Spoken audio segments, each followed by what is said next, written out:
اسلام کی تیسری خلافت جیسے ہی شروع ہوئی، رومن اور پرشین امپائر کے بادشاہوں نے سوچا کہ اب یہی وقت ہے مسلمانوں کی کمر توڑنے کا اور ان سارے علاقوں کو مسلمانوں سے واپس چھیننے کا جنہیں حضرت عمر نے ان امپائر سے فتح کیا تھا، کیونکہ ان بادشاہوں کا یہ خیال تھا کہ مسلمانوں کی یہ خلافت صرف حضرت عمر کی طاقت سے بنی تھی اور نیا خلیفہ عثمان اس خلافت کو ڈیفینڈ نہیں کر سکے گا۔ تو سب سے پہلے رومن امپائر کے بادشاہ نے مسلمانوں کے سب سے امپورٹنٹ علاقے ایجپٹ کو چھیننے کا پلان بنایا اور اپنے جنرل مینوئل کو 300 جنگی جہازوں کے ساتھ ایجپٹ کی طرف روانہ کی، کیونکہ ایجپٹ دنیا کا سب سے رچ علاقہ تھا اور پچھلے 600 سال سے یہاں کا سارا گولڈ اور گندم سیدھا رومن امپائر کی کیپٹل کی طرف بھیجا جاتا تھا۔ لیکن اب حضرت عمر کی خلافت میں ایجپٹ کو فتح کرنے کے بعد یہاں کا سارا مال رومن امپائر کی بجائے مسلمانوں کے کیپٹل مدینہ کی طرف جانے لگا اور یہ رومن امپائر کی اکانومی کے لیے ایک بہت بڑا دھچکا تھا۔ اسی لیے 300 جہازوں میں رومن امپائر کی بہت بڑی فوج مسلمانوں کے ایجپٹ کی طرف بہت تیزی سے بڑھ رہی تھی اور اس فوج سے لڑنا کوئی آسان کام نہیں تھا۔ اسی لیے سارے مسلمان ایجپٹ کو فتح کرنے والے صحابی اور جنرل عمر بن عاص کی طرف دیکھنے لگے، لیکن یہاں پر ایک بہت بڑا مسئلہ تھا۔ مسلمانوں کے جنرل عمر بن عاص کو اس حملے سے پہلے ان کی پوزیشن سے ہٹا دیا گیا تھا۔ اصل میں اس سے کچھ ہی سال پہلے عمر بن عاص رضی اللہ تعالیٰ عنہ نے حضرت عمر کے دور میں پہلی بار ایجپٹ فتح کی، جسے ہم پورا ایکسپلین کر چکے۔ ایجپٹ فتح کرنے کے بعد خلیفہ عمر رضی اللہ تعالیٰ عنہ نے عمر بن عاص کو پورے ایجپٹ کا گورنر بنایا، لیکن پہلے دن سے خلیفہ عمر کو اپنے اس گورنر عمر بن عاص رضی اللہ تعالیٰ عنہ سے ایک بہت بڑی شکایت تھی، اور وہ شکایت یہ تھی کہ ایجپٹ دنیا کا سب سے رچ علاقہ ہونے کے بعد بھی حضرت عمر بن عاص وہاں سے مدینہ کی طرف بہت کم ٹیکس بھیج رہے تھے، اور حضرت عمر اس بات سے بالکل بھی خوش نہیں تھے۔ بٹ اس سب کے بعد بھی حضرت عمر نے اپنی خلافت کے آخری دن تک عمر بن عاص کو ان کی پوزیشن سے نہیں ہٹایا۔ لیکن جیسے ہی حضرت عثمان کی خلافت شروع ہوئی، ان کی پرسنالٹی حضرت عمر سے بالکل اپوزٹ تھی، اور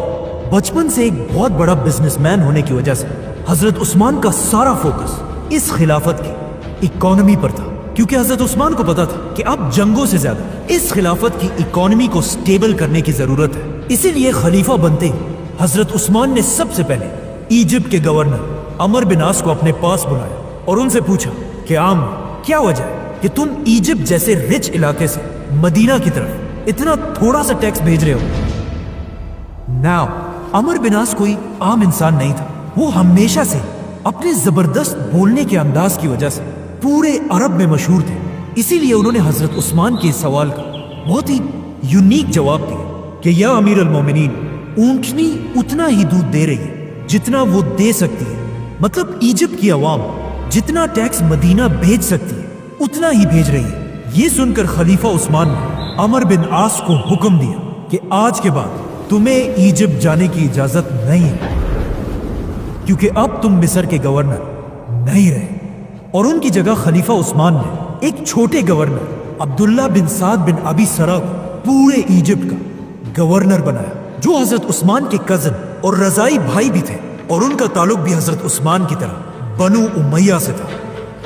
عبداللہ بن سعد نے ایجپٹ کا گورنر بنتے ہی وہاں کا سارا نظام بالکل بدل دیا اور وہاں کی عوام پر ٹیکس اتنا بڑھا دیا کہ جتنا ٹیکس عمر بن عاص کے زمانے میں یہاں سے مدینہ کی طرف جاتا تھا، اب اس سے ڈبل بلکہ ٹرپل ٹیکس مدینہ کے خزانے میں جمع ہونے لگا۔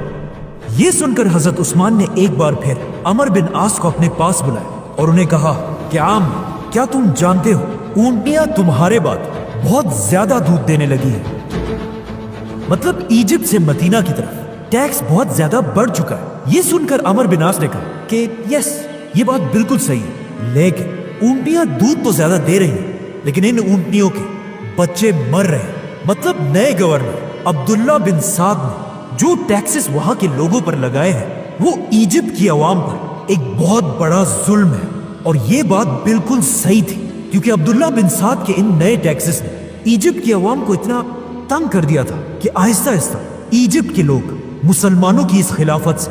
نفرت کرنے لگے، اور وہاں کے لوگ پہلی بار یہ سوچنے لگے کہ کس طرح مسلمانوں کی اس خلافت سے اپنی جان چھڑائیں۔ آخر ایک دن ایجپٹ کے سب سے بڑے شہر الیگزینڈریا کے لوگوں نے مل کر ایک بہت ہی سیکرٹ لیٹر لکھا اس وقت کے سپر پاور رومن امپائر کے بادشاہ کے نام، جس میں انہوں نے لکھا کہ یہی وقت ہے مسلمانوں کی اس خلافت پر حملہ کرنے کا، اور جیسے ہی آپ کی فوجیں مسلمانوں پر حملہ کریں گے، ایجپٹ کی پوری عوام مسلمانوں کے خلاف بغاوت کر دے گی۔ اسی لیے without wasting any time Roman Empire کے بادشاہ نے 300 جنگی جہاز، تلواروں، تیروں اور اپنی فوج سے بھر کر مسلمانوں سے جنگ کے لیے روانہ کیا۔ جیسے ہی رومن امپائر کی فوج ایجپٹ کے سب سے بڑے شہر الیگزینڈریا تک پہنچی، وہاں کی عوام نے انہیں دیکھ کر مسلمانوں کے خلاف بغاوت کر دی، اور وہ رومنز کے ساتھ مل کر مسلمانوں کی فوج کو مارنے لگے، اور بہت ہی آسانی سے انہوں نے الیگزینڈریا جیسی امپورٹنٹ سٹی مسلمانوں سے چھین لی۔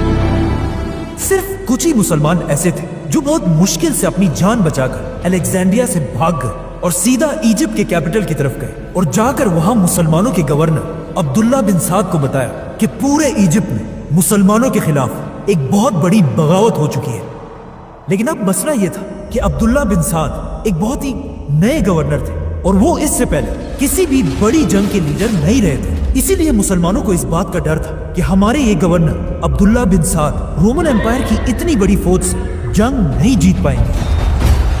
اور ایجپٹ ہمیشہ کے لیے مسلمانوں کے ہاتھ سے نکل جائے گا۔ اسی لیے ایجپٹ کے مسلمانوں نے مل کر خلیفہ عثمان رضی اللہ تعالیٰ عنہ کی طرف ایک لیٹر بھیجا کہ آپ عبداللہ بن سعد کو ہٹا کر ان کی جگہ دوبارہ عمر بن عاص کو ایجپٹ کا گورنر بنائے، کیونکہ عمر بن عاص ایک بہت بڑے لیڈر اور جنرل تھے۔ انہوں نے اس سے پہلے بھی پورے ایجپٹ کو فتح کیا تھا، جس کی وجہ سے اب تک رومن امپائر کی فوج کے دلوں میں عمر بن عاص کے نام کا خوف تھا۔ یہ دیکھ کر حضرت عثمان نے بالکل ایسا ہی کیا، اور عمر بن عاص رضی اللہ تعالیٰ عنہ کو دوبارہ گورنر بنا کر 15,000 کی فوج کے ساتھ رومن امپائر سے لڑنے کے لیے روانہ کیا۔ ناؤ جو مسلمان اس سے پہلے رومن امپائر کی فوج کے سامنے بالکل مایوس ہو چکے تھے، اب عمر بن عاص کو ایجپٹ میں داخل ہوتا ہوا دیکھ کر وہ سب لڑنے کے لیے دوبارہ تیار ہوئے، اور حضرت عمر بن عاص کے حکم کا انتظار کرنے لگے۔ لیکن جیسے ہی عمر بن عاص مسلمانوں کے کیپٹل پہنچے، انہوں نے مسلمانوں کو کلیئرلی کہا کہ ہم جنگ نہیں لڑیں گے، کیونکہ انہیں پتا تھا کہ ایجپٹ کی عوام نے صرف اور صرف عبداللہ بن سعد کے سخت ٹیکسوں کی وجہ سے مسلمانوں کے خلاف بغاوت کی ہے۔ اس کے علاوہ انہیں مسلمانوں سے کوئی شکایت نہیں ہے، اور یہاں کی عوام بالکل بھول چکی ہے کہ اصل میں رومن امپائر کتنی ظالم امپائر ہے۔ عمر بن عاص رضی اللہ تعالیٰ عنہ مسلمانوں کو سمجھانے لگے کہ جب ایجپٹ کی عوام رومن امپائر کے ظلم کو دیکھے گی، وہ خود بخود ان کے خلاف ہو جائیں گے، اور ہم جنگ کے بغیر ہی جیت جائیں گے۔ جو حضرت عمر بن عاص نے کہا تھا ایگزیکٹلی ایسا ہی ہوا۔ رومن امپائر ایجپٹ پر حملے کے بعد یہاں کے ہزاروں انسنٹ لوگوں کو مارنے لگے، ان کے دکانوں اور گھروں کو لوٹنے لگے، اور ایون ان کی عورتوں اور بچوں کو بھی نہیں چھوڑا۔ اسی طرح ظلم کرتے ہوئے جیسے ہی رومن امپائر کی فوج مسلمانوں کے کیپٹل کے قریب پہنچی، وہ اس وقت تک یہاں کی عوام پر اتنا ظلم کر چکی تھی کہ اب حالات بالکل بدل چکے تھے۔ مطلب ایجپٹ کی ساری عوام رومن امپائر کو چھوڑ کر مسلمانوں کے ساتھ مل چکی تھی۔ یہ دیکھ کر عمر بن عاص نے فائنلی مسلمانوں کو حملے کا حکم دیا، اور آخر ایک بہت خطرناک جنگ کے بعد مسلمان یہ جنگ جیت گئے، اور رومن امپائر کی فوج ہمیشہ کے لیے ایجپٹ کو چھوڑ کر بھاگ گئی۔ حضرت عثمان کی خلافت میں مسلمانوں کی یہ فتح اتنی بڑی تھی کہ اگلے 1000 سال تک کوئی بھی مسلمانوں سے ایجپٹ نہیں چھین سکا، اور آج تک ایجپٹ مسلمانوں کے کنٹرول میں ہے۔ حضرت عمر بن عاص جنگ جیتنے کے بعد وہ سارا مال ایجپٹ کے لوگوں کو واپس کر دیا جو ان سے لوٹا گیا تھا، اور اب ان کا یہ خیال تھا کہ فائنلی حضرت عثمان انہیں ایجپٹ کا گورنر بنائے، لیکن حضرت عثمان نے ایسا نہیں کیا۔